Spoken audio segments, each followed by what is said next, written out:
everybody, it's Christine, and I'm so inspired right now because I just got home from the University of Santa Monica's graduation ceremony. That's where I serve as faculty and where I got my master's degree in spiritual psychology back in 2008. But I'm so inspired because our graduation speaker, Robert Holden, was incredible, and I wanted to share some of what he shared with us with you. A lot of you may know Robert. He wrote Lovability, Happiness Now, many other books. He's super famous, well-known, and just a sweetheart. I had the honor of meeting him and connecting with him as well. And he was talking to us about when he first started studying psychology, when he was fresh out of university. It was all about really the study of suffering and the suffer of diagnosis and figuring out someone's problem. And when he started private practice, a lot of his time and energy was spent in figuring out what someone's problem was and diagnosing them. And he said he was effective, but not incredibly great at achieving lasting results and transformation with people. And what he shared was the game changer is when he stopped looking at people for a diagnosis. When he stopped trying to figure out what their problem was or help them figure out what their problem was, and just really started to see them for who they are, as whole, complete, lovable, and like nothing was wrong with them.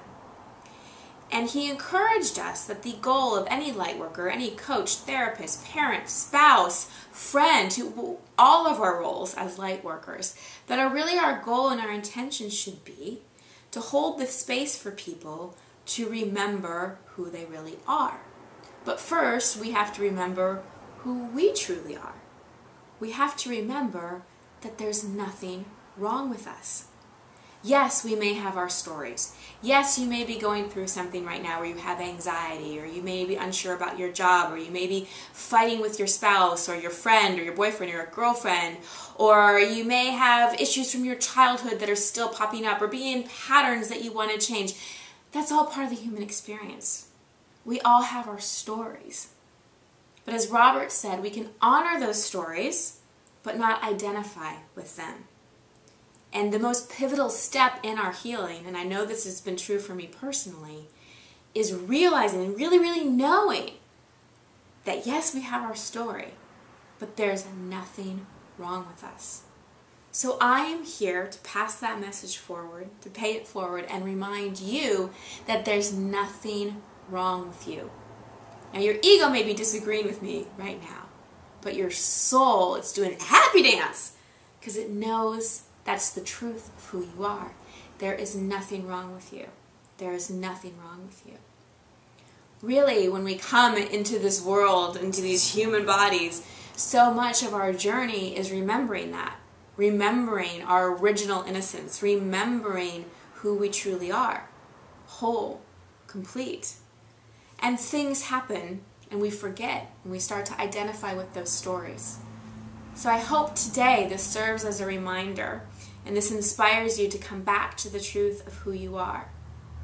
And stop looking at yourself as a constant improvement project. There's nothing wrong with you. There's nothing broken. There's nothing to fix. The only thing that may be wrong is that you've forgotten who you are. So remember, look in the mirror, connect with yourself, look into your own eyes, beyond the ego, into the eyes of your soul, and tell yourself, just as I'm telling you now, there's nothing wrong with you.